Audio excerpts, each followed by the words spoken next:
4 secrets sur la psychologie masculine qui te serviront toute ta vie. Bonjour les filles, j'espère que vous allez bien, que vous êtes en forme, que la vie est belle là où vous êtes.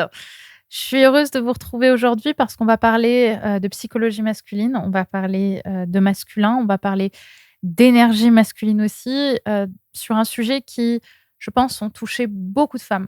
Et les secrets que je vais vous donner aujourd'hui, je pense honnêtement que ça va vous servir dans votre vie amoureuse, mais pas que. Ça va vous servir dans votre vie familiale, votre vie personnelle, peut-être même professionnelle.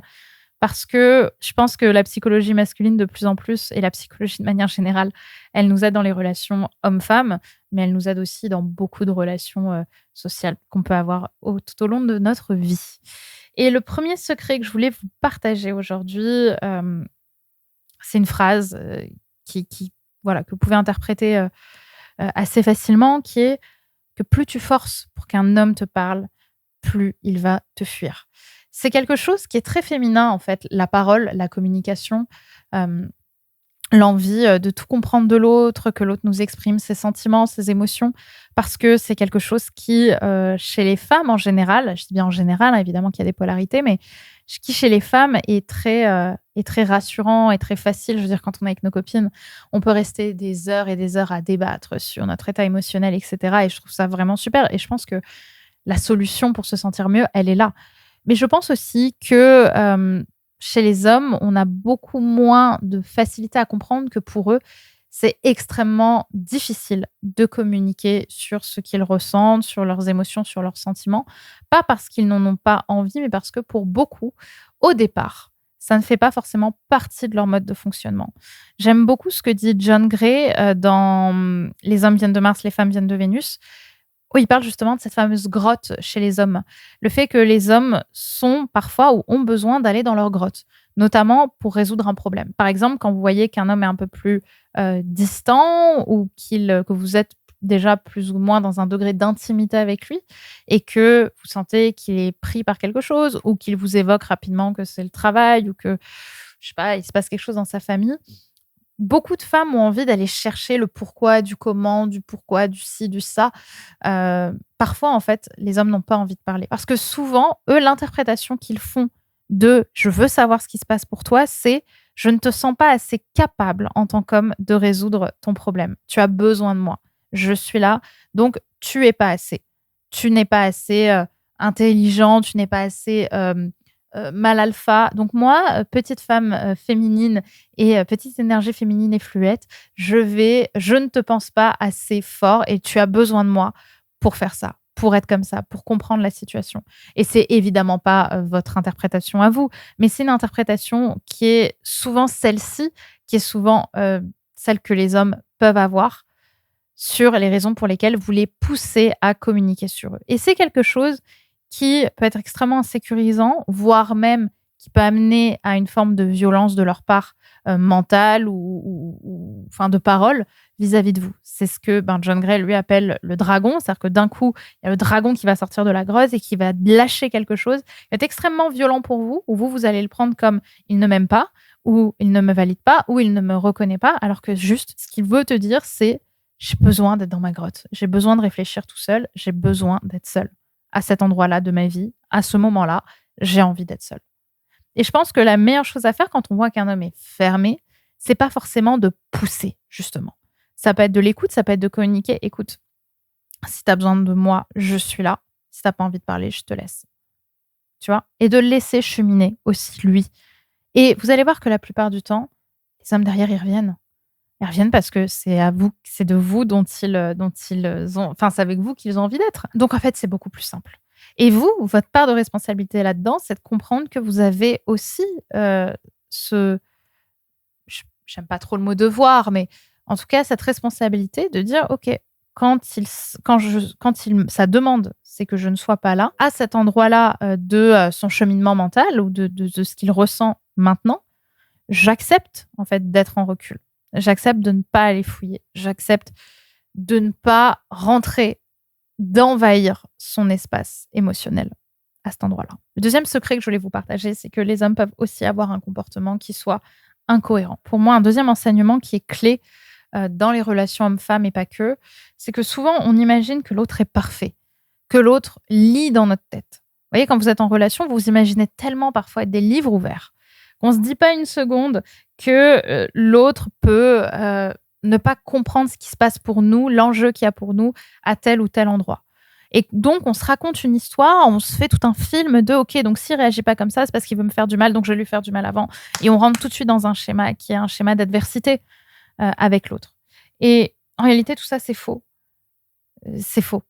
L'autre, il peut aussi avoir des comportements extrêmement incohérents. Et parfois, il peut vous emmener dans des directions qui, dans un premier temps, vont complètement répondre à votre besoin d'être aimé à tel endroit, et derrière être extrêmement violent, bam, et vous dire, mais en fait, pas du tout, c'est pas du tout ça que j'ai voulu faire avec toi, ou alors c'est pas du tout le comportement que j'ai eu qui voulait dire ce que tu penses qu'il voulait dire. En fait, c'est encore une fois remettre du réel. C'est regarder dans le réel qu'est-ce qui se passe. Pas seulement regarder les mots et les discussions que l'autre peut avoir pour nous, avec nous, mais vraiment de regarder dans le réel. Par exemple, on va avoir des hommes qui sont tout feu tout flamme dès le départ de la relation, qui vont tout de suite vous faire rêver avec plein de promesses, plein de discussions, plein de choses. Il va vouloir vous voir super souvent, etc. Et vous, du coup, vous allez vous laisser embarquer par ça en pensant que son comportement est tout à fait cohérent parce qu'il vient exactement vous chercher là où vous avez envie d'être aimé, alors que dans le réel, ça fait peut-être 3 ou 4 semaines que vous vous connaissez, voire moins. Et du coup, il y a cette notion de réel, de responsabilité du réel. Je remets du réel sur le tableau qui est important. Je remets du réel dans ce qui se passe entre nous. Dans le réel, ce qui se passe, c'est que ça fait 2, 3, 4 semaines qu'on se voit. Donc, je ne peux pas encore estimer qu'il y a de la cohérence dans le comportement et les actions qu'il a vis-à-vis de moi. OK? Faut pas penser que l'autre vient seulement confirmer l'histoire que nous, on veut se raconter dans notre tête, parce que souvent, elle est très différente. Pour ça que malheureusement, il y a beaucoup de personnes qui tombent de très haut, beaucoup de femmes surtout, que je suis, qui tombent de très haut euh, lorsqu'elles se disent oui, mais tout était parfait, et puis d'un coup, il a arrêté de me parler, ah, quel salaud, machin. Non, en fait, la plupart du temps, évidemment, que l'autre aurait peut-être pu faire les choses autrement, mais on peut pas le maîtriser, on peut pas le contrôler. Par contre, ce qu'on peut voir, ce qu'on peut faire nous de notre côté, c'est toujours prioriser le réel. Qu'est-ce qui se passe dans le réel? Dans le réel, ça fait tant de temps qu'on s'est vu, tant de temps qu'on est ensemble, tant de temps qu'on se parle. Donc, est-ce que de là, ces phrases à lui sont cohérentes par rapport au réel? Et si c'est pas le cas, savoir prendre du recul et ne pas forcément se laisser embarquer parce que lui veut nous dire ou veut faire dans notre relation et d'aller dans ce même chemin parce que souvent, ben, du coup, nous, on avance sans filet de sécurité parce qu'on se laisse complètement embarquer par ce qu'il dit. On perd malgré nous une forme de libre arbitre de dire oui, non, ça me convient pas, ça me convient. En fait, on va juste suivre le truc de manière complètement émotionnelle. Et si l'autre n'est pas justement cohérent émotionnellement, ce qui est souvent le cas, et ben bam, derrière, ça crée quelque chose de très violent chez vous parce que vous avez espéré un truc, vous avez été dans l'imaginaire de cette relation qu'aurait pu être exactement ce dont vous aviez besoin en suivant l'histoire que vous vous racontez et l'histoire que lui vous racontait jusqu'à présent pour finalement qu'il ait un comportement qui soit à un moment donné totalement en opposition avec ce que vous avez cru et donc de tomber de très haut. Donc privilégiez toujours le réel. Troisième secret, troisième point, troisième enseignement, ton corps ne suffira pas à les séduire. En fait, c'est extrêmement inconfortable de le dire, mais je m'intéresse de plus en plus au consentement des hommes dans les relations amoureuses, dans le sexe aussi. Parce qu'on parle beaucoup du consentement féminin et c'est à très juste titre. Et je suis beaucoup formée là-dessus et vous avez de super, super, super travaux autour de ça, notamment je crois que c'est Florentine Donois-Wang de l'Espace du couple qui a fait tout un épisode de podcast sur le consentement que j'ai trouvé super. Vraiment, écoutez-le sur notamment le consentement féminin. Moi, je m'intéresse en ce moment au consentement masculin.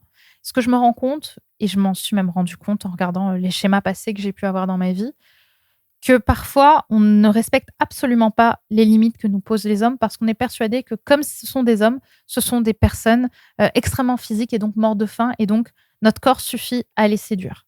Sauf que ça donne parfois résultat à des schémas qui sont et à des situations qui sont extrêmement violentes, voire traumatisantes pour certains hommes.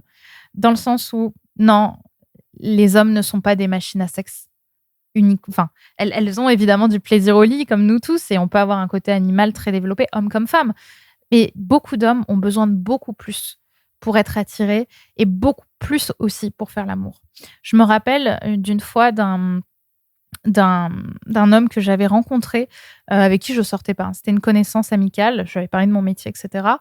On parlait de ça et il m'a dit: «Mais tu sais qu'un jour, j'ai eu le sentiment de me faire violer par une femme parce que justement, je lui ai dit non et elle m'a sauté dessus et elle m'a déshabillée et on a fait l'amour.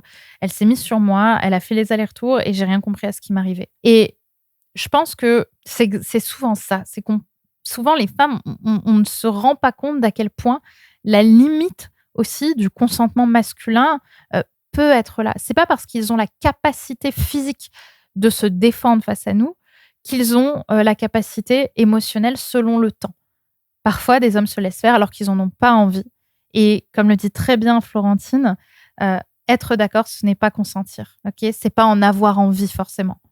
Et dans ce cas, là, la personne n'était même pas d'accord. Mais ça vous donne juste une idée. Je pense que c'est important de ne pas juste se fier à son corps pour, séduire, pour, pour attirer, pour obtenir ce que l'on veut. Même si on peut parfois imaginer avec cette énergie féminine que, justement, en mettant nos charmes en valeur, l'autre va nous manger dans la main. Ça peut être le cas, ça peut ne pas l'être et souvent ça ne l'est pas et derrière ça donne, des choses absolument, terribles, comme résultat. OK? Donc faites attention parce que souvent, les hommes sont vachement attentifs aussi à ce genre de choses, et de manière générale aussi, à ce que vous allez raconter. C'est-à-dire que ce n'est pas que des personnes physiques, ce ne sont pas seulement des êtres physiques. Pour aller même plus loin de ce que je raconte là, ils vont avoir, ce côté où ils vont être extrêmement attentifs donc à ce que vous allez raconter de votre passé, de votre vie, de ce que vous allez montrer, de la manière dont vous voulez les séduire et notamment inconsciemment à, ce que vous allez leur provoquer à travers votre comportement. Donc soyez aussi attentive à leur bien-être émotionnel, à leurs limites émotionnelles et à leurs limites, pardon, aussi physiques. Ayez ce point-là en tête parce qu'on ne le dit pas assez et je pense que je ferai peut-être un épisode là-dessus. Si vous me suivez sur Instagram, n'hésitez pas à me dire ce que ça vous crée, ce que ça vous partage. Ne forcez pas pour monter chez un mec, à lui faire du rentre-dedans pour aller chez lui si lui vous dit qu'il en a pas envie ou juste si, avec toutes vos perches, il y répond pas. C'est juste qu'en fait, il a aussi ses limites et c'est jamais vraiment complètement personnel. C'est juste que parfois, il y a des hommes qui ont pas envie de coucher tel soir ou tel soir. Donc c'est OK. C'est pas contre vous, c'est pas que vous n'êtes pas assez attirante, c'est qu'il y a des moments où le timing n'est pas là et c'est tout à fait OK, où ils ont besoin de plus, où ils ont besoin de plus d'émotions, et cetera. Donc voilà, rappelez-vous de ça. Il y a pas que votre corps qui va les séduire, il y a aussi vos émotions et vous prenez en compte ces émotions et ce bien-être émotionnel et physique dont un homme a besoin pour être heureux à vos côtés. Et donc justement, si cette histoire de consentement masculin, si, la psychologie masculine, ce sont des sujets qui vous intéressent, que vous voudriez, apprendre davantage, sur lesquels vous voudriez vous former pour notamment voir ces angles morts dont je vous ai parlé là dans cet épisode, sachez que ce dimanche 19 novembre à 20h, je vais vous donner une nouvelle soirée, un nouvel événement profond, sexy, dans lequel on va parler de tous ces sujets, tous ces angles morts, avec moi en direct pendant plus d'une heure, qui a pour nom les 4 secrets que les hommes ne te diront jamais pour tomber amoureux de toi. On va évidemment parler de ce que je t'ai dit dans cette vidéo, dans cet épisode de podcast, mais pas que.